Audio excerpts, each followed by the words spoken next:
Hello, friends. Let's talk about the situation in Ukraine and what we can understand for this moment.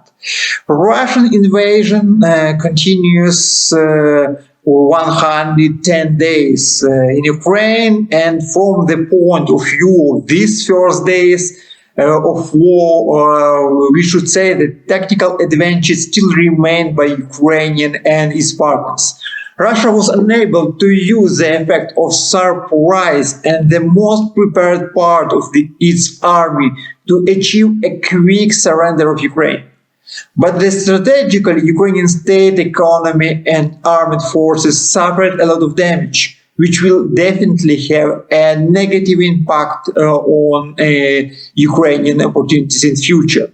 The Russian Federation also managed to revive NATO and consolidate the Western world around the United States, provoke unprecedented wave of sanction against itself, but the host of energy and food crisis in the world, the geopolitical diversity of modern world do not allow the West and Ukraine to completely isolate and quickly destroy Russia.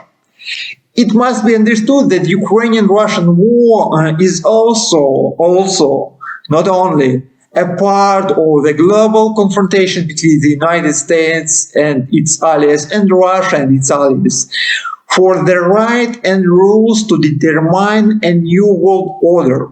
This is how this war is perceived by all global states. They accept it like global confrontation, global competition. With her invasion of Ukraine, the Russian Federation planned to break the old world order in which international political, financial, and trade institutions are under or with big influence of the United States and Western partners. She did not achieve her goals, but she did not abandon them either. The war itself has entered a protracted phase to existation in which the consolidation of Ukrainian and Western society and the readiness to endure various hardships and crises, primarily of energy, food, and price nature, will play a key role. Now, the war in Ukraine can end only when one of the participants in the war wins, or all sides of the war will be convinced of the impossibility of the victory. If we talk about the dates of the ending of the Russian-Ukrainian stage of this global confrontation, that it can last up to 1.5 and 3 years for our mind, for our researchers. And depending on the results of the war, victory or defeat of Russia, it can transform into even greater destabilization in Europe or in Russia. The result of this war will not also be a global political reformation, the formation of new political, economical, and military alliances, or the strengthening the old ones in the world. Food and energy crisis, waves of refugees, the destruction of Ukraine, and hundreds of thousands of victims, accelerating military, technologically, and energy progress, also possible consequences of this situation. The war has already caused enormous damage to the global economy and individual countries. Ukraine suffered the most damage. According to various estimates, 30% of Ukrainian economy has been lost to date. The forecast for a decline in GDP is 30–45%. Direct losses already exceeded $600 billion United States dollars. According to the Ministry of Economy of Ukraine, this year Ukraine's GDP losses will amount to at least $112 billion. By 2030, approximately $1.2 trillion. At the same time, spending on social needs, humanitarian needs, and demining has increased. Now Ukraine needs budget support in the amount of up to 5 to 7 billions United States dollars in a month. Russia itself also bears significant losses. By the March 7 this year, Russia became the world leader in terms of the number of sanctions imposed on it, bypassing Iran. Western sanctions blocked Russians' access to a significant part of its gold and foreign exchange reserves. On April 5, British Foreign Secretary Liz Truss announced that the West has frozen $350 billion of Russia's foreign exchange reserves, more than 60% of it. According to unverified data, Russia's war could cost up to $20 billion a day in the first stage. The European Bank for Reconstruction and Development predicts a fall in Russia's GDP by 10% by the end of this year. Accordingly, the level of Russian nominal GDP in this year will decrease from 1.7 trillion in previous year to 1.53 trillion. As a result of war, world GDP may lose 1% of its amount. We are talking about 1 trillion United States dollar, taking into account the fact the world economy in 2021 rose to 94 trillions. In addition, the global inflation rate will increase by 2%. The cost of raw materials is rising sharply on world stock exchanges.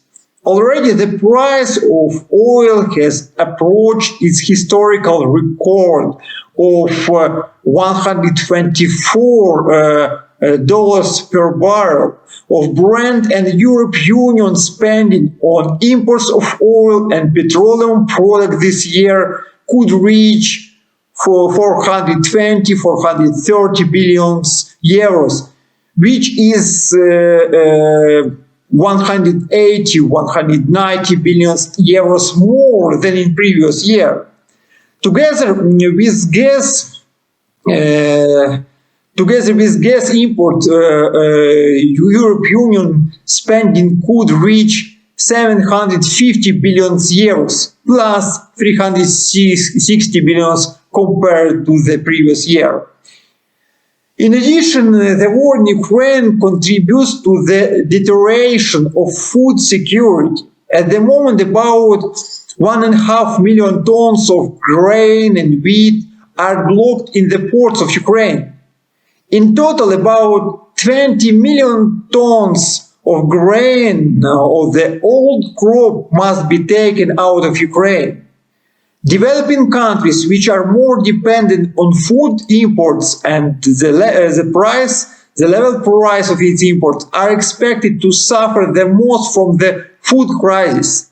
According to the United Nations data, the world's wheat stocks are left for 10 weeks only. If the breakthroughs that some Western countries, world business, Turkey and China and United Nations are trying to implement today does not work, then the war can lead to a significant increase in food prices. Hunger, political destabilization, wave of refugees from Africa and Middle East. The impact will be strongest in the North Africa, Egypt, Tanzania, and their dependence on grain imports from Ukraine and Russia is highest.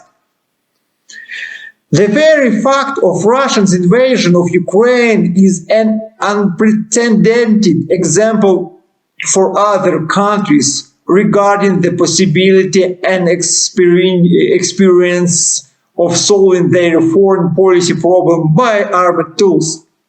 Russia tried to cross out the old world order, bring back the world during the or after the Second World War, before the creation of United Nations, and the formation of an appropriate architecture of international agreements. In the modern world, this causes additional risk and threats of a nuclear collision. In fact, the world has entered a regime that anticipates a possible Third World War, on the threshold of which the world stands today. And we can state that for Ukraine, this war becomes patriotic or national war, and for the world, in fact, a Third World War, hybrid war is going on. This war has geopolitical nature. It can end at any moment, just like this, as soon as Kremlin decides or some new geopolitical balance is reached, or it can continue for decades. Russia is trying through Ukraine to force the West, primarily the United States and Great Britain, to agree to a new division of the world.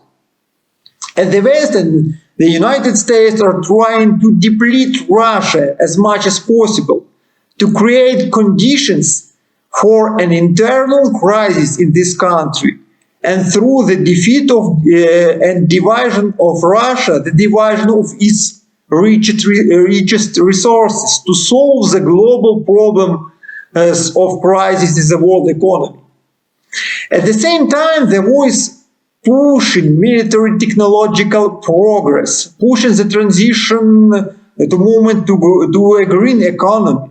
We should also recognize it. It actually became a trigger for the formation of the new economical and military blocs. To some extent,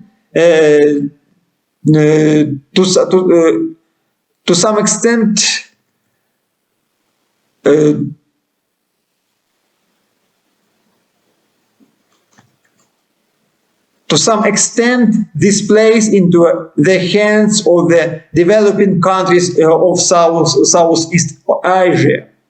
In general, Russia's war against Ukraine did not achieve its goal, the surrender of the Ukrainian government. This is tactical Ukrainian victory, but not yet strategical Russian defeat. After all, Russia has not yet abandoned these her goals and continues to try to achieve them by a war of attrition. Perhaps the war is just beginning and can last for a very long time. Now not only the army but also the economy and social stability come to the first place. There are several lessons to be learned for militaries around the world in the face of modern warfare also. The first lesson is that resolving international conflicts by military means is inefficient, expensive, and dangerous. The second lesson is that the current architecture of the world security and international relations is absolutely ineffective. It is ignored by the big and strong states. It cannot protect the weak and even itself. It needs to be modernized. The third lesson is that the war in Ukraine, as well as the wars in Afghanistan or Yemen or other countries, show that despite the huge military technical progress, the morale and the soul of the army and society is often the key factor in victory. And even in the face of a much more technological advanced enemy, a consolidated army and society can prevail. And the fourth, we are all on the globe very dependent on each other, despite the distances between us. And even if the war happened somewhere in Syria and Ukraine, its food, energy, and other consequences will be felt by peoples and states around all the world. We no longer have national or regional problems. All people's problems are global, and we all need to think together how to solve them. Thank you, friends, for watching this long video. I tried to do my best and to talk, to think with you about the situation around Ukraine. I will be lucky to answer all your questions. Don't forget to subscribe this channel. See you later. Peace and prosperity for all of us. Bye-bye.